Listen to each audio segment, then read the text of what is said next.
Okay, good day. So for today's video, we're going to discuss about quantum numbers. So it is under second quarter, week 1. If you're under STEM grade 11 or grade 12, second quarter of a general chemistry 1. So let us try to understand more about quantum numbers. Okay, so let's start with the definition of the quantum numbers. So when we say quantum numbers, these are the required to describe the distribution of the electron density in an atom. So sa lesson ng chemistry, usually ito yung meron tayong apat na quantum numbers na ina-identify if it is in the size, what is the size, what is the shape, and what is the orientation of an element. So, yun ay tinatawag nating principal quantum number, which represents for letter N, and angular momentum quantum number, which represents for L, and M sub L for the magnetic quantum numbers. So, let us take it one by one to understand more about it.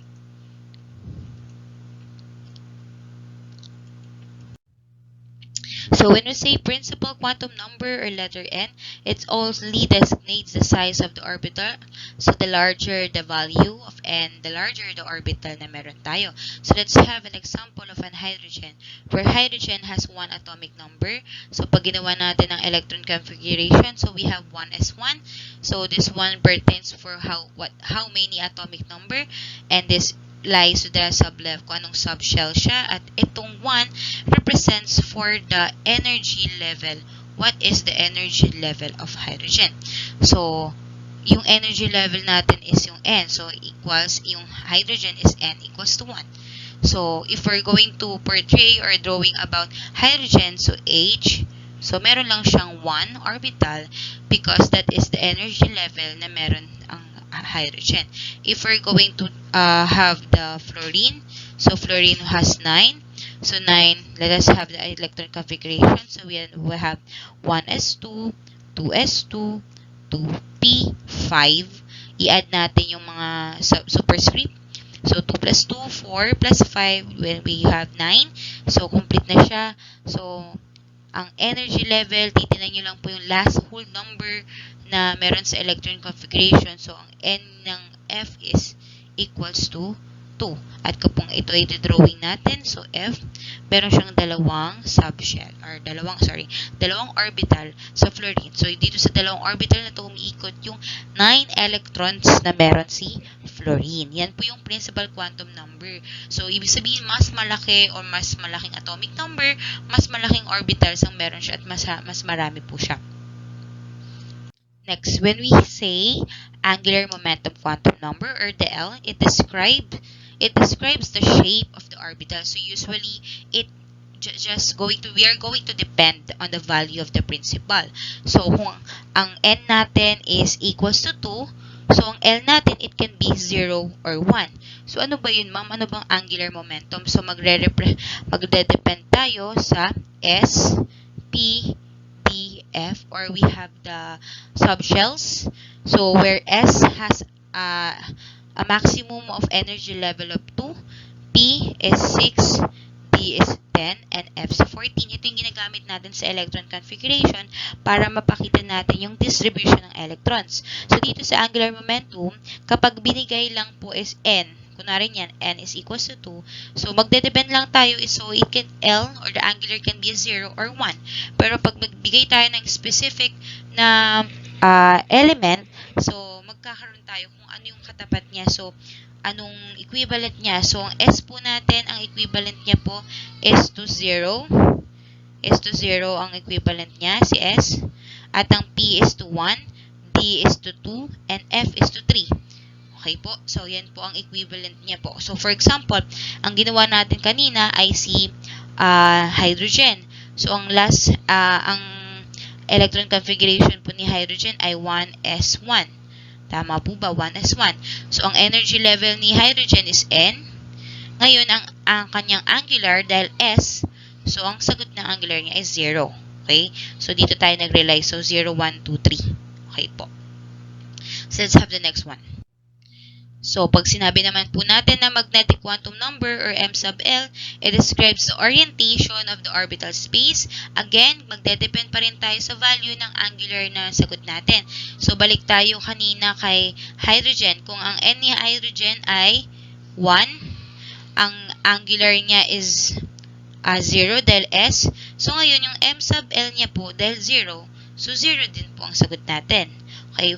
Pero if ang sagot natin sa L is 1, so pwede ang magiging sagot natin is negative 1, 0, and 1. So, ito yung magiging integers na tinatawag may negative to positive. That show to the value or the orientation of the orbital in space of an element. Okay? So, ganun lang po kadali. Then, next tayo. Pag sinabi naman natin electron spin quantum number or the M sub S, ito naman yung spin or yung direction ng spin ng isang electron.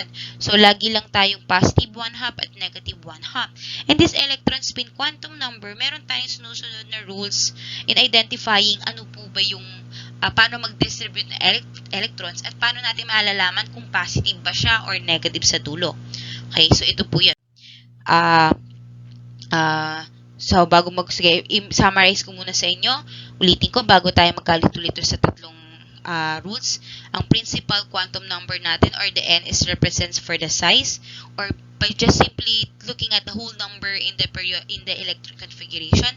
Angular is magbe-base tayo kung S, P, D, or F, or magbe-base tayo kung N minus 1. Okay, depende po yan kasi may mga context, may mga samples na ang binibigay ay energy level na lang. So, we cannot identify kung nasa S pa siya, P, D, or F. So, susundin na lang natin yung pwedeng possible na under niya. Okay? So, magnetic or M sub L, ito naman yung orientation. Kung ang sagot natin ay 1, so yan ay negative 1, 0, and positive 1 po. At ang electron spin natin is positive 1/2 and negative 1/2 lang po ang isasagot natin. So, as I said, merong 3 rules on electron spin. So, first is the Aufbau rule. So, sabi sa Aufbau rule that it dictates the manner of the electrons are filled.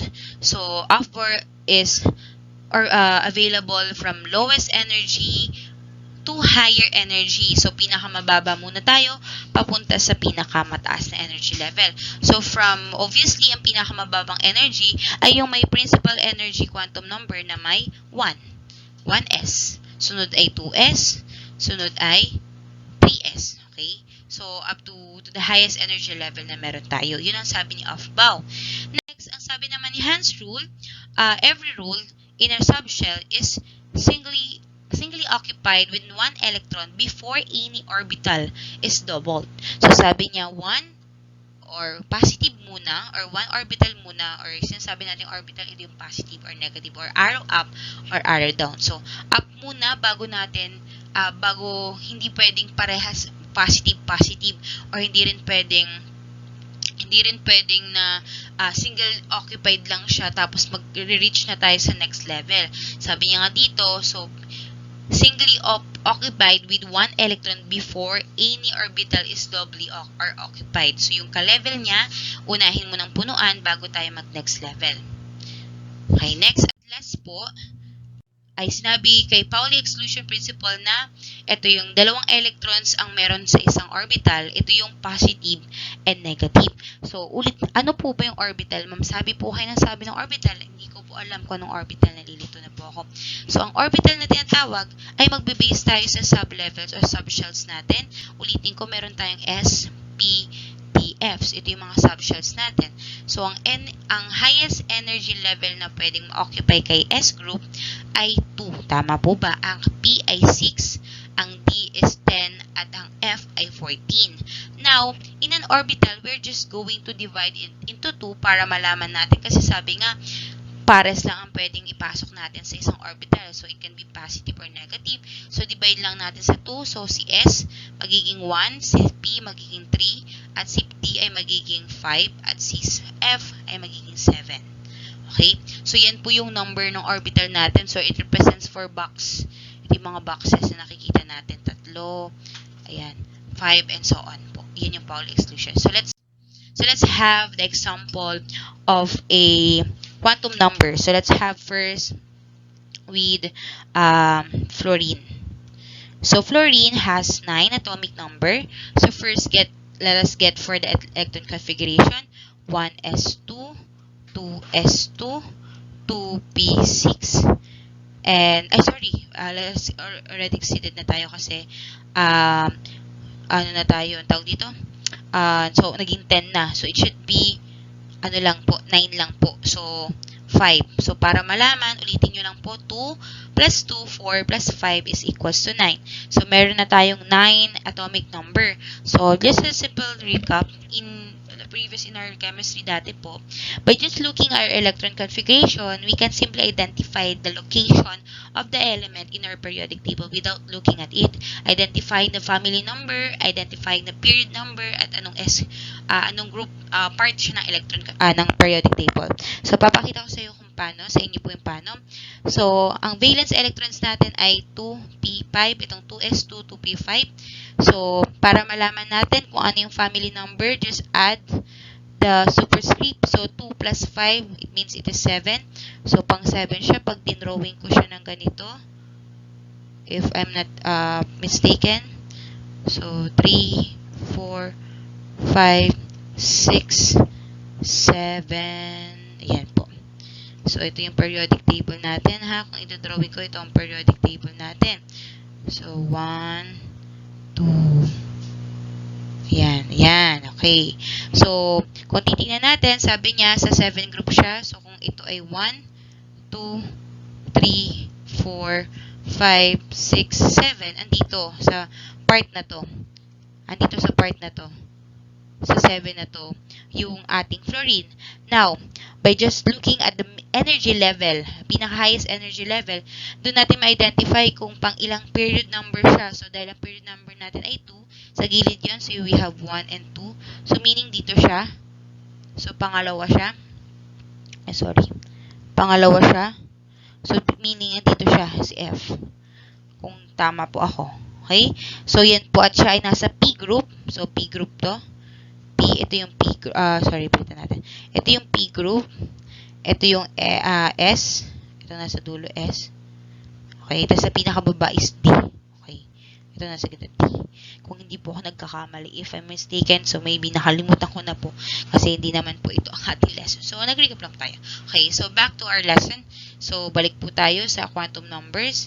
So, erase ko lang po. Ang quantum numbers natin, ulitin natin para makuha natin. Unahin po natin yung electron configuration. Kapag po kayo ay nalilito sa electron configuration at paano ko nalalaman ng mga bagay-bagay na yan, you're just going to simply look at your periodic table, follow the arrows. So, pababa po siya, di ba? So, unahin niyo po yung unang matatamaan ng arrow. So, yun po ang unang isusulat nyo. Okay? So, kailangan nyo pa rin yung periodic table nyo po. Titignan nyo po yung periodic table nyo dahil siya ang makakatulong sa inyo, lalo kung kayo po ay nalilito. Okay po. So, let's have this one. So, yan. So, para ma-identify ang ating energy level, tingin po natin, sabi ko ang energy level is yung whole number, highest whole number. So, ang whole number natin ay 1, 2, 2 lang. So, meaning 2. So, ang n natin is 2. Next, we have the angular. Mag-base tayo sa ating sample. So, dahil ang last natin ay P, so, ulitin natin. So, ang S ay 0, ang P ay 1. Diba? Tapos, ang D ay 3, ang D ay 2, ang F ay 3. So, 1 ang last natin. So, ang sagot natin ay 1. Now, ang F sub L natin is base tayo dito kay angular. Mag-base tayo kay angular. So, negative 1, start tayo lagi sa negative 0 and 1. Remember in your math, the integers, laging nauuna si negative, di ba? So, we have now the spin. Ngayon, susundin natin yung rules ng tatlo. Sabi ni Afbaw, laging mauuna doon nasa mababa. Sabi ni Hans rule, dapat po mag-fill up muna ng isa bago sumunod. At sabi ni Paul exclusion ay dapat positive and negative lang. Positive ang negative ang meron sa isang orbital. Remember, ang orbital, kung ilan yung pwedeng pumanakan doon sa loob. So, sa isang orbital, ay up to 2 spin lang po, positive and negative. So, gayahin lang natin yung electron configuration, ha. So, 1s, dahil s siya, dahil s po ang nasa unahan natin, isang orbital lang po ang ating pwedeng ilagay. So, wait lang po. So, let's have this. So, 1s, ito yung 1s. Ito yung 1s. Next ay 2s. Pataas tayo dahil sabi ni Aufbau, mag-start tayo sa ground state papunta sa pinaka-highest energy level. Dahil P group po ito, ilan ang orbital number natin? So, P group ay 3 kasi ang highest energy level na pwede ma-occupy niya ay 6. Okay, now, meron na tayo ngayon. Sabi ni Aufbau, mula sa baba pataas ang ating pag-fill up ng arrows. So, next, sabi ni Hans rule, positive to negative at positive muna bago mag-negative at same energy orbital level lang tayo. Dahil wala namang katabing box si 1s, so bilang na tayo as 1. So, let's start with this. So, we have 1, 2. Okay? 2. Next tayo, sa pangalawa, 3, 4. 4 na. Next, ito yung sinasabi ni rules na upward muna lahat. Sabi ni Hans rule, upward muna bago tayo bumalik para magkaroon ng pang downward. So, nasa na tayo? 4. So, 5, 6, 7. Ngayon, pwede na tayong bumalik. So, umpisa ulit. 8 and 9. So, now we have identified the spin. So, obviously, ito yung natira natin. Ito yung last spin. Kung saan, dahil arrow up siya, ang ibig sabihin, positive 1/2. So, ang ating spin ay positive 1/2. Okay, that ends for our quantum numbers for fluorine. Okay, so may question po tayo. You can ask directly to me or in your comment. Let's have another sample last. Let's have this one, the fluorine.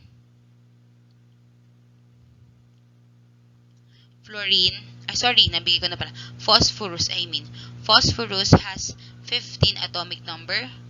So, 1s2, 2s2, 2p6, and 3s2. Bilangin muna natin. So, we have 2, 4, 10, 12. So, tatlo na lang. So, 3p3.